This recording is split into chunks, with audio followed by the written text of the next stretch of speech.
नमस्कार. मागील भागामध्ये सदर अध्यायामध्ये सायनदेवाने श्री सद्गुरू भक्ती कशी असावी, की सद्गुरू भक्तीचा प्रकार काय आहे, हे त्या ठिकाणी सांगण्याची विनंती सद्गुरूंना केली. सद्गुरू म्हणती विप्रासी, सांगेन कथा असे सुरसी, न गमे वेळ रात्रीसी, ब्राह्ममुहूर्त होय तव. तर रात्रीची वेळ होती आणि दोघंच बसलेले होते.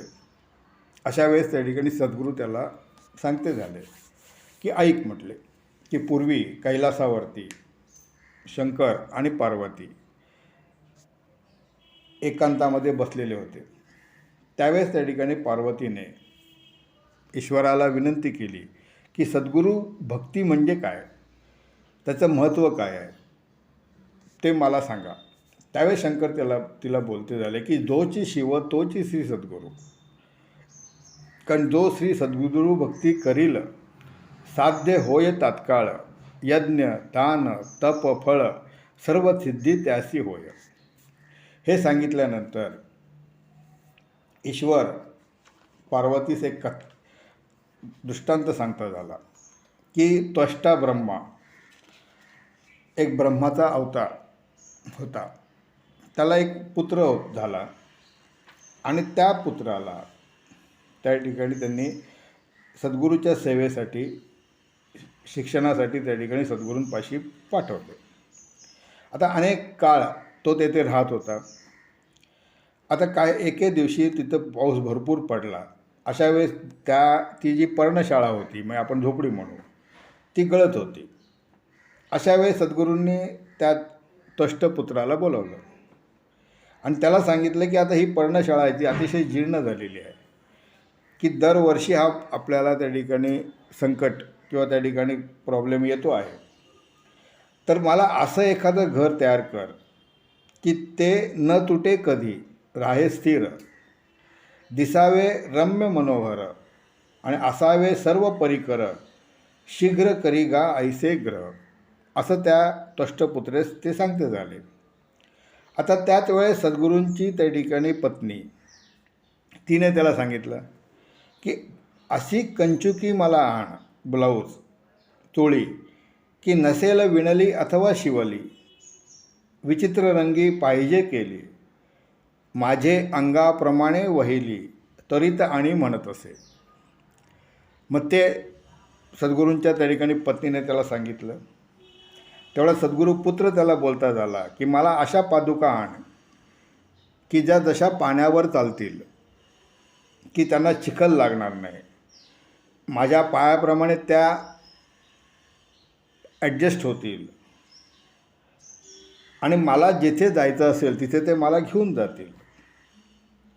आता हे होस्तोपर्यंत सद्गुरू कन्या त्याला सांगते झाली की मला एक खेळायला घरकुल आण, की जे हस्तिदंतापासून बनलेलं असेल, एक खांबी असावे आणि अशी मडकी आणखी ज्याला त्या ठिकाणी पाक केल्यानंतर, स्वयंपाक केल्यानंतर त्याला काजळी धरणार नाही.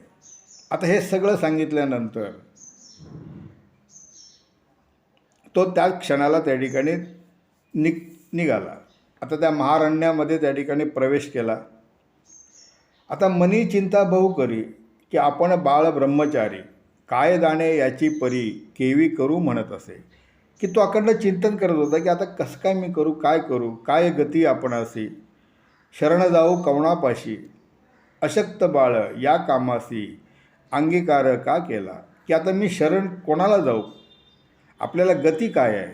कारण सद्गुरू वाक्य मज कारण, माते न करी निर्वाण, वेचीन आता माझा प्राण, सद्गुरू निरोप करीन मी. की आता त्या ठिकाणी माझ्यासमोर कुठलाही पर्याय राहिलेला नाही आहे, की आता माझा प्राण मला दिल्याशिवाय काहीच उपयोग नाही. अशा वेळेस अशी चिंता करत असतानाच त्याला एक अवधूत भेटला.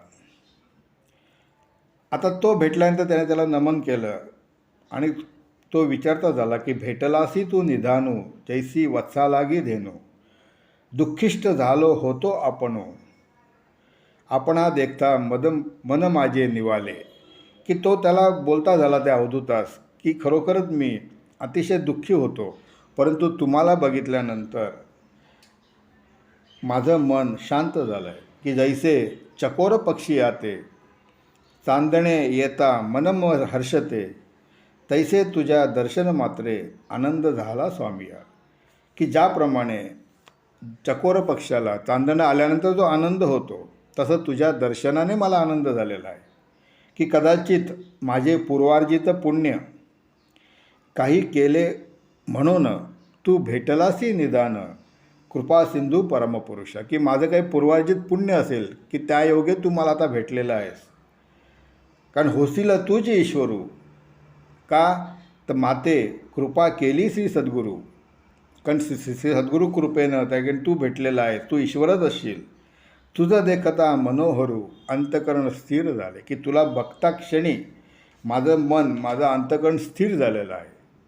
असं सांगून त्या अवधूतास सर्व कथा सांगितली की असं असं मला सगळं पाहिजे आहे, तर काय करू. त्यावेळेस त्याने सांगितलं की काशीला जा, कारण तिथे तुवा जावे त्वरितेसी, जे जे वसे मानसी समस्त विद्या लादसी तूची होसी विश्वकर्मा. की त्या काशीला जाते ते तुला सगळ्या गोष्टींची पूर्तता होईल. असं काशीस्थान असताना तू चिंता का करतो. कारण तेथील पुण्य वर्णन करायला माझी जीवासुद्धा त्या ठिकाणी कमी आहे. असं म्हटल्यानंतर मग तो तष्टपुत्रा त्या अवधूतास विनंती करता झाला की मला कुठलंच काही माहिती नाही आहे, तरी कृपा करून जर आपली इच्छा असेल तर आपण माझ्याबरोबर त्या ठिकाणी यावं. त्यावेळेस तो अवधूत खुश झाला की म्हटलं की तुझ्यामुळे मला त्या ठिकाणी काशीचं दर्शन होईल. असं म्हणून तो त्याला ताबडतोब काशीला घेऊन गेला मनोवेगे. आता इथे काशीला आल्यानंतर त्याला सांगितलं की आता असं कर की आता ही यात्रा त्या ठिकाणी काशी यात्रा पूर्ण कर. आता हे सांगितल्यानंतर तष्टपुत्रेला प्रश्न पडला, तष्टपुत्राला, की आता काही काशी यात्रा मी कशी करायची आहे. म्हणून त्याने त्याला विचारलं की आता मला कुठल्याच गोष्टीची काहीच कल्पना नाही आहे, तरी कृपा करून आपण मार्गदर्शन करावं की मी कशा परीनं माझी ही यात्रा पूर्ण करू. असं म्हटल्यानंतर त्या अवधूताने त्याला परिपूर्ण त्या ठिकाणी काशी यात्रेची त्या ठिकाणी पद्धत, काशी यात्रा कशी करावी, कशा पद्धतीने दक्षिण मानस क्षेत्र, उत्तर मानस क्षेत्र या क्षेत्रांची त्या ठिकाणी पूजा करावी, प्रत्येक दिवशी कोणाची पूजा करावी, त्याचा विधी हे सर्व त्या ठिकाणी त्याला सांगते झाले. आणि मग सांगितलं की ऐसी विश्वेश्वर यात्रा करावी तुवा पवित्रा, आपले नामी सोमसूत्रा लिंग प्रतिष्ठा करावी. आता हे सगळं सांगितल्यानंतर त्याला सांगितलं की तुझ्यावरही कृपा असे श्री सद्गुरू, की तुझ्यावर सद्गुरूची कृपा आहे की ज्या योगे प्रसन्न होईल शंकरू, मनी धरी का निर्धारू श्री सद्गुरू स्मरण करीत असे. की आता तो निर्धार धर. आणि असं सांगून तो तापसी त्या ठिकाणी अदृश्य झाला.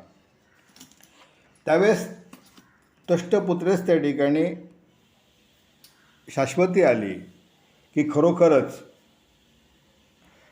सद्गुरू कृपेनं या अवधूताची भेट आपल्याला सद्गुरूंनी घडवली. म्हणजेच याचाच अर्थ दुसरा असा होतो की ज्या ज्या वेळेला श्री सद्गुरू भक्ताला पुढे नेण्यासाठी, भक्ताला आपल्या स्थानावरती पोचण्यासाठी जे जे काही करतात, आता ज्या सद्गुरूंना त्या ठिकाणी सद्गुरू किंवा गुरुपत्नी, गुरुपुत्र, गुरुकन्या यांनी ज्या ज्या मागण्या केल्या होत्या त्या सद्गुरू पूर्ण करू शकत नव्हत्या का? करू शकत होते, परंतु त्यांना ह्या शिष्याला त्याच्या स्थानी पोचवायचं होतं. म्हणून त्याच्याकडे ती मागणी केली आणि मागणी करून परत त्या मागणीची पूर्तता कशी होईल ह्याचाही मार्ग त्यांनी सद्गुरूंनी त्या ठिकाणी प्रशस्त केला. म्हणजे ह्यालाच त्या ठिकाणी सद्गुरू कृपा म्हणतात. अशा प्रकारे त्याने सर्व पद्धत विधीपूर्वक त्या ठिकाणी ती पूजा यात्रा संपन्न केली. आता पूजा करिता भक्तीसी प्रसन्न झाला व्योमकेशी, निज स्वरूपे सन्मुखेसी उभा राहिला शंकर. अशा प्रकारे सगळी यात्रा पूर्ण झाल्यानंतर तिथे शंकर त्या ठिकाणी प्रसन्न झाला. आणि मग त्याला बोलता आलं की काय पाहिजे. त्यावेळेस त्याने सगळी कथा सांगितली की सद्गुरूंना असं पाहिजे, सद्गुरू पत्नींना असं पाहिजे, अमुक अमुक जे काय जे जे मागणी होती ती सगळी सांगितली. त्यावेळेस ईश्वर प्रसन्न झाला आणि बोलता झाला की तुवा केली सद्गुरू भक्ती, तेने झालो आपण तृप्ती, अखिल विद्या तुझे हाती, विश्वकर्मा तूची होसी. म्हणजेच त्याला शंकराने आशीर्वाद दिला की आता तू विश्वकर्मा म्हणून गणला जाशील. म्हणजेच त्या स्थितीपर्यंत, त्या त्या स्थानापर्यंत त्या दासाला, त्या भक्ताला पोचवण्यासाठी सद्गुरूंनी अशा प्रकारे त्या ठिकाणी सगळ्या घटना घातल्या. त्यावेळेस सद्गुरू ईश्वराने त्याला आशीर्वाद दिला की चतुर्विध पुरुषार्थ लादेल तुझं परमार्थ, सृष्टी रचावया तू समर्थ, होसी जाण त्वष्टपुत्रा. अशा प्रकारे त्या त्वष्टपुत्राने आशीर्वाद घेऊन तो सगळ्या वस्तू घेऊन तो सद्गुरूचरणी आला आणि सर्व वस्तू त्याने त्याप्रमाणे देता झाला. आता उल्हास झाला श्री सद्गुरूसी, अलिंगितसे महाहर्षी, म्हणे शिष्य ताता ज्ञानराशी, तुष्टलो तुझे भक्तीने. की खरोखरच मी आता प्रसन्न झालेलो आहे तुझ्या भक्तीने. म्हणजे कसं असतं सद्गुरूचं कार्य बघा, की आपणच मागायचं, त्याची तृप्त त्याची हे होण्यासाठी, ते मिळवण्यासाठी त्याला आपणच मदत करायची आणि त्याला त्याच्या स्थानापर्यंत पोचवायचं. आणि हे सर्व करूनसुद्धा परत त्याला आशीर्वाद दिला की चिरंजीवी हो, की तुझं वश्य अष्टसिद्धी, होतील जाणं नवनिधी, चिंता कष्ट तुझं न होती कधी, म्हणून वर देता झाला. म्हणजे अशा प्रकारे त्याला वर देऊन सद्गुरूंनी त्या ठिकाणी खरोखरच त्या ठिकाणी त्याचा कृतार्थ केलं. कारण भव म्हणजे सागरू, उतरावया पैल पारू, समर्थ असे एकसी सद्गुरू, त्रैमूर्ती त्याच्या अधीन. म्हणजे अशा प्रकारे की त्रैमूर्ती ज्याच्या अधीन आहे असा श्री सद्गुरू आणि त्याच्या भक्तीमध्ये जो आहे त्याच्याही त्या ठिकाणी अधीन हे त्रिमूर्ती होतात. असं त्या ठिकाणी ईश्वरानं पार्वतीला सर्व वृत्तांत सांगितला.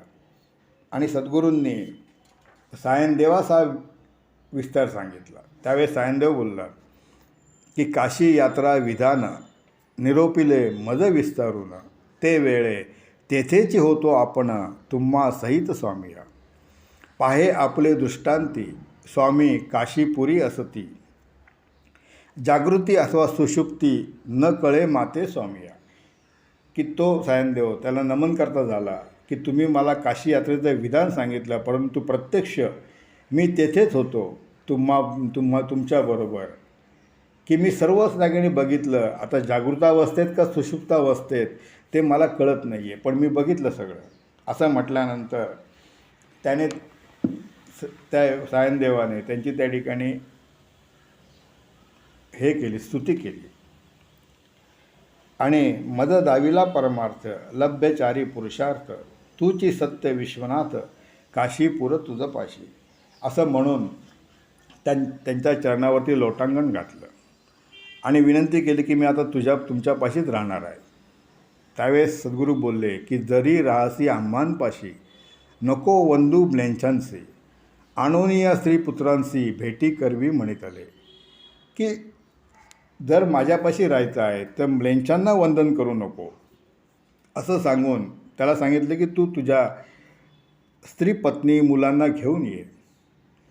असं सांगितल्यानंतर मग तो त्या ठिकाणी गेला. त्यावेळेस सिद्ध त्या ठिकाणी नामधारकाला बोलला की अशा प्रकारे तुझा पूर्वज आपल्या गावाला गेला आणि आपल्या सगळ्यांना घेऊन तो परत सद्गुरू दर्शनाला आला. कारण ते पुण्य एवढं आहे की जैसा मानस सरोवरासी, कावळा जाय स्वभावेसी, तात्काळ होय राजहंसी, तैसे तुझे दर्शनेसी पुनीत झाले. की अशा प्रकारे सद्गुरू दर्शनाने सर्व त्या ठिकाणी गोष्टी प्राप्त होतात.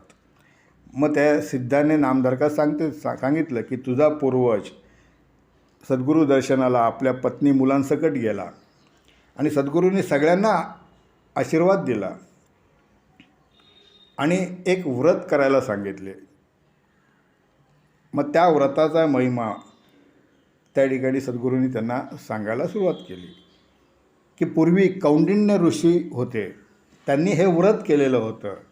आता त्या व्रताचं त्या ठिकाणी माहिती, त्या व्रताची त्या ठिकाणी पुण्यता, त्या व्रताची त्या ठिकाणी महात्म्य आपल्याला सिद्ध पुढील त्या ठिकाणी अध्यायामध्ये सांगणार आहे.